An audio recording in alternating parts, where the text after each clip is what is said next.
What is going on, Bucs fans and CFP fans? Evan Wanish here, back at you with another video talking about the Tampa Bay Buccaneers.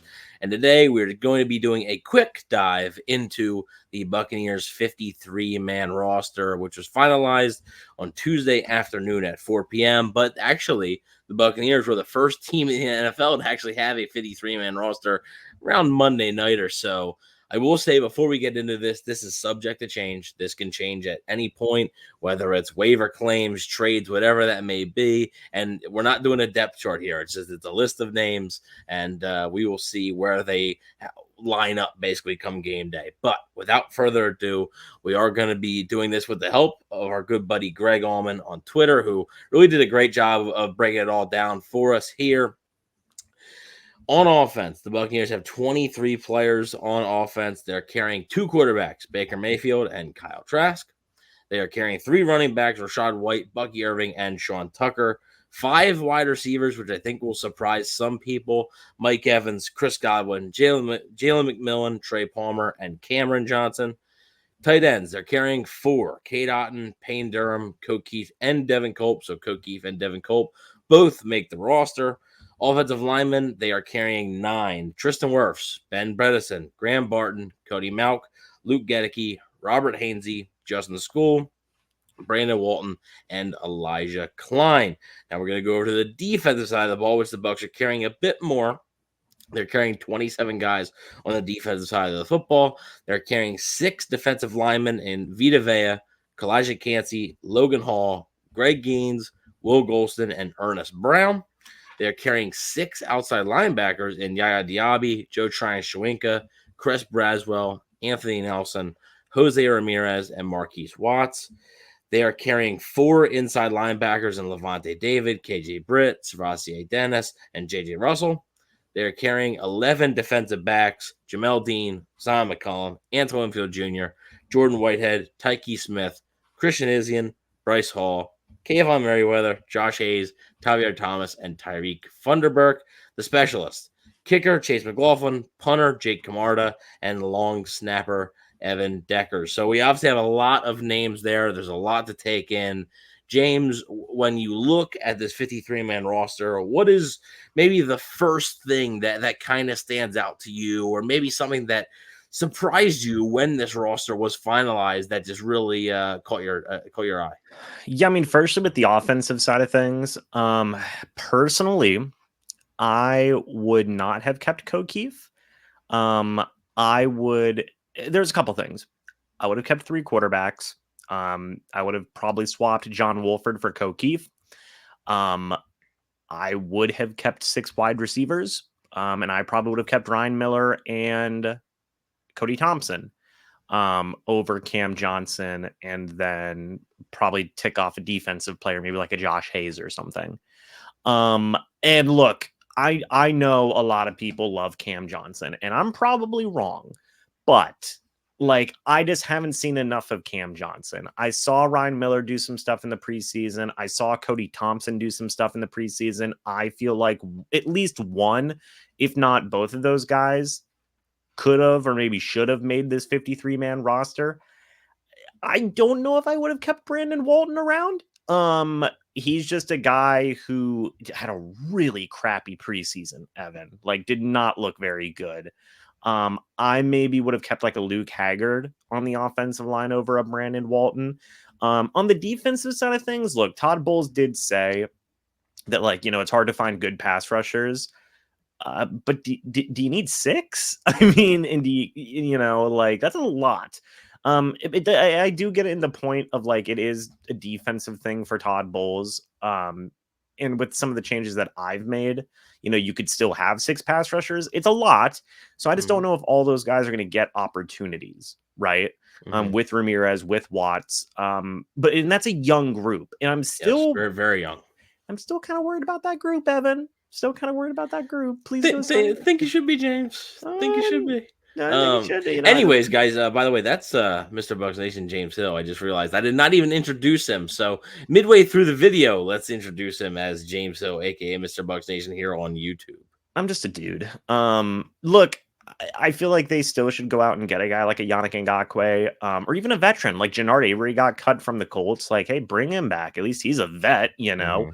I still feel like that group needs a veteran presence. You could have maybe made the argument for like 5 inside linebackers as well. That could have been an option. But really, aside from that, like, there isn't too much I would change about it besides like maybe like 3 like bottom of the roster type of decisions. Overall, like, a lot of it was kind of where I expected it to be. Even with like the 3 running backs, I was like, yeah, okay, they're probably going to go with 3 running backs. So those are kind of some of the things that I would change.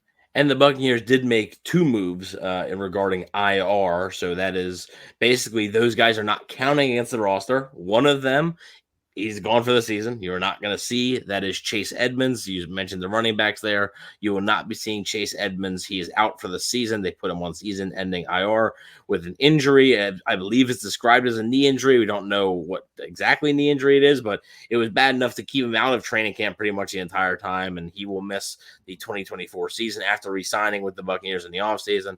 The other one does have a shot to return, but putting him on IR meant that the Buccaneers did not have to use a roster spot on him. That is wide receiver Raheem Jarrett, who I know the Buccaneers really like.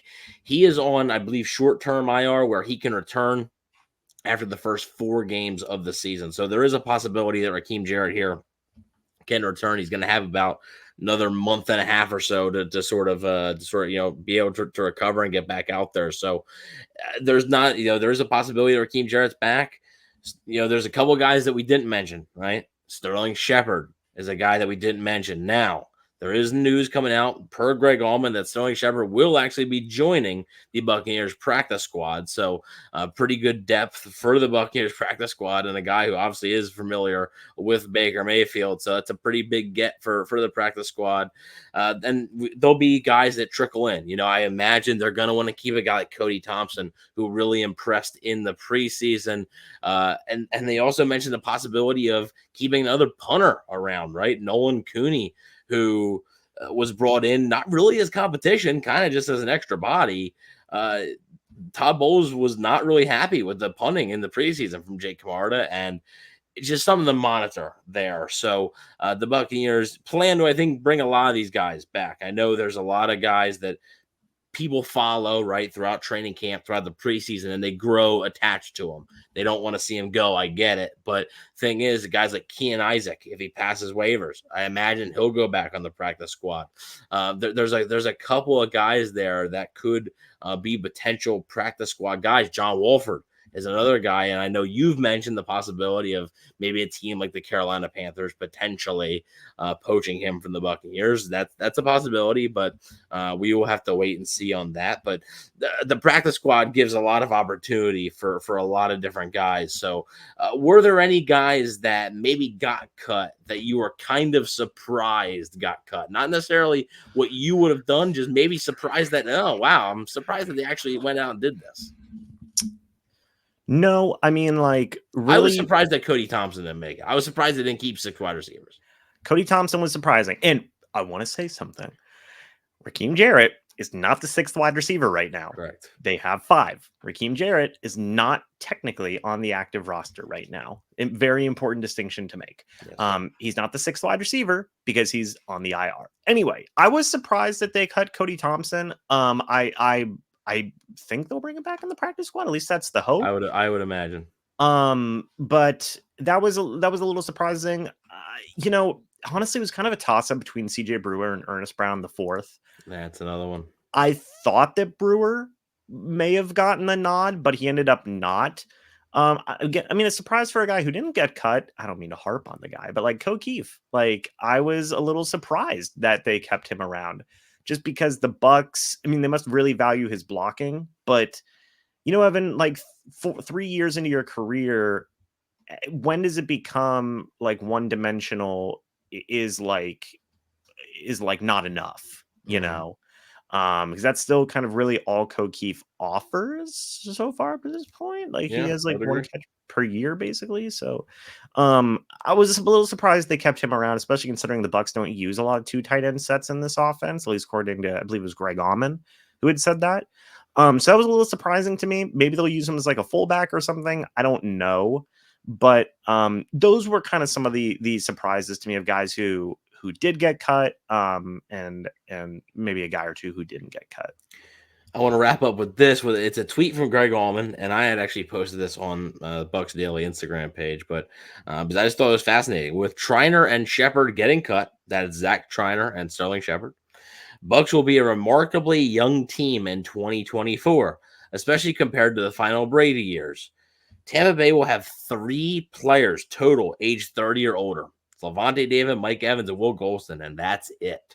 So pretty remarkable the turnaround that the Buccaneers roster has had since 2022. I mean, we're looking at, we were talking about this a little bit earlier about how the 2022 Buccaneers had Julio Jones and they had Cameron Brate, and they had a lot of these veteran guys that really, I mean, we're sort of past their prime, right? And you're hoping that and we also agree that the 2022 Bucs were a slow football team, right? So I think you're hoping that adding, this youth, right? This injection of youth here is going to really spark something. And, youth can be a good thing and a bad thing. Now, I will say a little bit of context. That doesn't mean the Buccaneers don't have any veterans on this roster, right? Baker Mayfield is a veteran. Just because he's not 30 or older does not mean he's a veteran. Chris Godwin, another guy. Vita Vea, another guy. Jamel Dean, another guy. Like at Tristan Wirfs, Antoine Winfield Jr. Like at this point, these guys are veterans in the NFL. So it's not like they don't have any veteran leadership. It's just as far as age goes, there's only 3 players that are 30 or younger. So pretty remarkable. 30 years older, I should say. Pretty remarkable for the Buccaneers and what they've been building. You got to think too, only 2 of them are starting. Like Will Golston isn't starting. That's Logan Hall's spot. So like, it's even like more remarkable. I mean, and you got to think about it too. Like the 2 guys are career Bucs, like Evans and David. So it's like even more remarkable. It's where I mean, Golston hasn't gone anywhere either. Yeah, it's 3 career Bucs. So I mean, like they didn't even bring in anybody at all that in free agency where it's like, okay, these guys are older. I mean, the only guy they brought in was Shepard, and then they cut him. So I mean, he'll still be a part of the organization, apparently here. But no, it is pretty remarkable. I mean, like they're trying to reload, right? And it's what we talked about, Evan. Like they're banking a lot on a lot of young guys to be successful. And it's some gambling. We'll see if that gambling pays off. And if it does, like you kind of think that they can cook for a couple of years here. If not, they're gonna have to really. You could see a lot of turnover, if things don't go well with a lot of these young guys. And you definitely will see a lot of turnover you'll see a lot of turnover quickly if things don't go well. But with that being said, let us know what you guys think about the 53-man roster. And now that it is officially official, let us know if there's any surprises. Is there anybody that you thought should have made the team that didn't? Was there anybody that you thought shouldn't have been cut that was? Are you excited about this roster when you finally look at what the Buccaneers are rolling with here? Let us know what you think in the comment section below. James, thank you again for joining me for this video. Really appreciate it. But thank you all for watching. Please don't forget to like, share, and subscribe. And go Bucs.